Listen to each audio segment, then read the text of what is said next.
Hello student, এই ভিডিওতে আমি তোমাদের সামনে তুলে ধরবো যে তোমাদের কাট অফ কত যাবে। আগের ভিডিওতে তোমাদের সামনে আর্টস বিষয়ের কাট অফ দিয়েছি, যারা এখনো দেখোনি তারা অবশ্যই কিন্তু এই ভিডিও শেষে পেয়ে যাবে, তারা অবশ্যই দেখে নিও। আজকে আমরা আলোচনা করবো যে সায়েন্সের কাট অফ কত যেতে চলেছে আর অ্যানালাইসিস করবো যে কতগুলো তোমাদের 11-12 এবং 9-10 সিট ছিল, ঠিক আছে, এবং কতজন চাকরি প্রার্থী এক্সামে বসেছে, সেই হিসাবে তোমাদের কাট অফ কম যাবে না বেশি যাবে সেই নিয়ে আমরা এখানে আলোচনা করব, ঠিক আছে। আর তাছাড়া ডাক না পেলে কি হবে এবং কারা ডাক পাবে, এবারেও কি ফার্স্ট লিস্টে কি দাগি শিক্ষকেরাই কি ডাক পাবে, এর কারণে কি সেকেন্ড লিস্ট বেরোবে, এবং 11-12 এর মতো কি 9-10 কাট অফ হাই যাবে নাকি কমবে, এবং সেকেন্ড লিস্ট কি বেরোতে চলেছে না সেকেন্ড লিস্ট কি বেরোবে, এবং তোমাদের যে রেজাল্ট বেরোবে সেটা কি 70-এর রেজাল্ট বেরোবে ডকুমেন্টস ভেরিফিকেশনের জন্য, অবশ্যই 9-10-এর, ঠিক আছে। চলো বিস্তারিত এই ভিডিওতে আমরা আলোচনা করব। প্রথমে বলি যে এসএসসি তরফ থেকে এমন কোনো জানানো হয়নি যে 70-এ কিন্তু তোমাদের রেজাল্ট বেরোবে, ঠিক আছে, 80-এর মধ্যে কিন্তু তোমাদের রেজাল্ট বেরোতে চলেছে। এবার বলি যে প্রথম দিকে তোমাদের জানো যে 12,514টি শূন্যপদ ছিল, ঠিক আছে। কোথায় ছিল সেটা হচ্ছে 11-12-এ, যা পরে সামান্য পরিবর্তন হয়ে প্রায় 12,445টি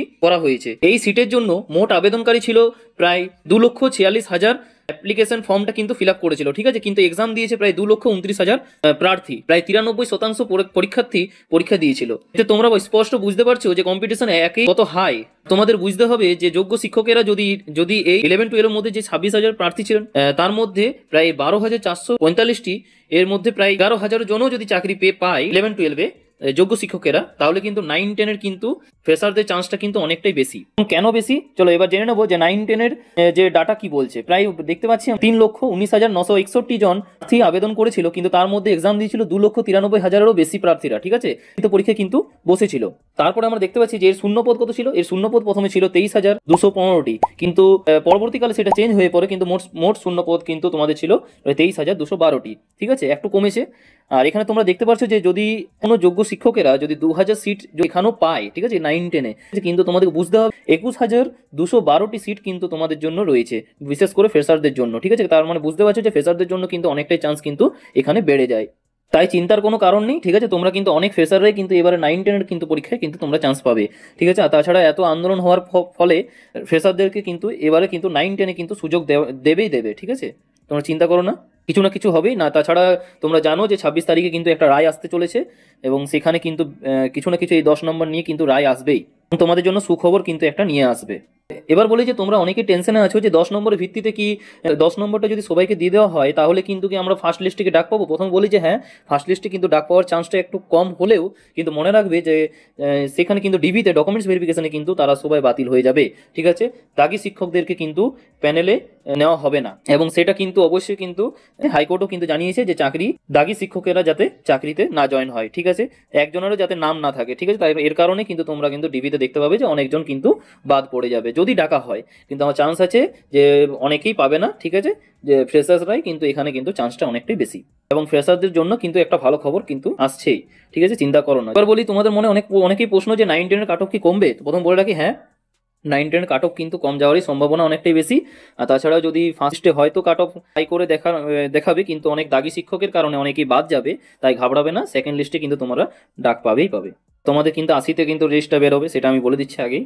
এবং যদি কিছু চাপে পড়ে যদি হয় তাহলে কিন্তু ফ্রেশারদের চাপে যদি 70-এ বের করে তাহলে কিন্তু সেটা আলাদা ব্যাপার, কিন্তু চান্স আছে যে 80-তেই বের করবে। তাই যারা চ্যানেলে নতুন তারা অবশ্যই কিন্তু চ্যানেলটিকে সাবস্ক্রাইব করে নেবে। কিছু যদি আপডেট পাই অবশ্যই কিন্তু তোমাদের সঙ্গে শেয়ার করে দেওয়া হবে, এবং ভিডিওটি লাইক করবে না, ঠিক আছে, কিন্তু অবশ্যই কিন্তু শেয়ারটা কমসে কম করবে, এবং প্রত্যেক স্টুডেন্ট যাতে জানতে পারে যে কাট অফ কিন্তু কেমন যাবে, চিন্তা যাতে মুক্ত হয়।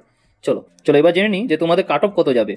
তোমরা দেখতে পাচ্ছ যে ওয়েস্ট বেঙ্গল SLST ক্লাস 9-10-এর কাট অফ 2025, এটা কিন্তু 80-এর মধ্যে করা হয়েছে, ঠিক আছে। 60+10+10 রিটেন এক্সাম, একাডেমিক স্কোর এবং এক্সপিরিয়েন্সের নাম্বার সেটা কিন্তু দেওয়া হয় নাই, এক্সপিরিয়েন্সের নাম্বার সেটা কিন্তু একটু বাই মিস্টেক হয়েছে। চলো এবারে জেনে নাও ক্যাটাগরি ওয়াইজ। দেখো জিওগ্রাফিটা আগের বারে দিইনি, ঠিক আছে, এবারে দেখতে পাচ্ছ তোমরা জিওগ্রাফির কাট অফ। তোমরা দেখতে পাচ্ছ জেনারেল মেল এবং ফিমেলের জন্য যাবে 64-65, ওবিসি এতে তোমাদের যাবে 56-58, ওবিসি বি তে তোমাদের যাবে 57-58, এসসি তে তোমাদের যাবে 55-59, এসটি তে তোমাদের যাবে 50-55, পিডব্লিউডি তে তোমাদের যাবে 47-48। এটা বলে দিচ্ছি তোমাদের, এটা কিন্তু এক্সপেক্টেড কাট অফ, ঠিক আছে। তারপর দেখতে পাচ্ছ ম্যাথমেটিক্যাল সায়েন্সে তোমাদের দেখতে পাচ্ছ জেনারেল মেল এবং ফিমেলের কাট অফ যেতে পারে 60-61, ওবিসি এ তে তোমাদের যেতে পারে 58-59, ওবিসি বি তে তোমাদের যেতে পারে 59-60, এসসি তে তোমাদের যেতে পারে 56-57, এসটি তে তোমাদের যেতে পারে 49-50, পিডব্লিউডি তে তোমাদের যেতে পারে 47-48। এখানে একটু ম্যাথমেটিক্যাল সায়েন্সের কিন্তু জেনারেল মেল এবং ফিমেলের জন্য 60-61 আছে, সেখানে তোমরা 63-64 ধরে নেবে, ঠিক আছে। তারপর ফিজিক্যাল ফিজিক্যাল সায়েন্সে তোমরা দেখতে পাচ্ছ জেনারেল মেল এবং ফিমেল কাট যাবে 62 থেকে 63। তারপর তোমরা দেখতে পাচ্ছ ওবিসি এ তে তোমাদের যাবে 57 টু 58, ওবিসি বি তে তোমাদের যাবে 58 টু 59, এসসি তে তোমাদের যাবে 56 টু 57, এসটি তে তোমাদের যাবে 52 টু 53, পিডব্লিউডি তে তোমাদের যাবে 46 টু 48। এরপর তোমরা দেখতে পাচ্ছ 4 নম্বরে লাইফ সায়েন্সে তোমাদের জেনারেল মেল এবং ফিমেল কাট যাবে 63 টু 65, ওবিসি এ তে তোমাদের যাবে 59 টু 60, আর ওবিসি বি তে তোমাদের যাবে 61 টু 62, এসসি তে তোমাদের যেতে পারে 51 টু 52 এবং এসটি তে তোমাদের যেতে পারে 47 টু 48, পিডব্লিউডি তে তোমাদের যেতে পারে 43 টু 45। ঠিক আছে, এটা কিন্তু মনে রাখবে 2 নাম্বার কম বেশি হতে পারে। ঠিক আছে, তোমরা এই কাট অফটা দেখে নাও। সাধারণত এই কাট অফটা যাওয়ার সম্ভাবনা অনেকটাই বেশি, কিন্তু যেহেতু এক্সপিরিয়েন্সের 10 নম্বর আছে তো একটু চেঞ্জ হলেও হতে পারে, কিন্তু সিট সংখ্যা অনেকটাই বেশি। ম্যাথামেটিক্সের সিট সংখ্যা অনেক বেশি, ফিজিক্যাল সায়েন্সে অনেক সিট আছে, ফিজিক্যাল সায়েন্স প্রায় 4000-এর বেশি কিন্তু সিট আছে আমি যত দেখেছি। লাইফ সায়েন্সেও মনে হয় সিট আছে, জিওগ্রাফিতেও সিট আছে। এত তোমরা দেখতে পাচ্ছ এই টাইপেরই কিন্তু তোমাদের কাট অফ যাবে। ঠিক আছে, আর সায়েন্সের কাট অফটা কিন্তু একটু কম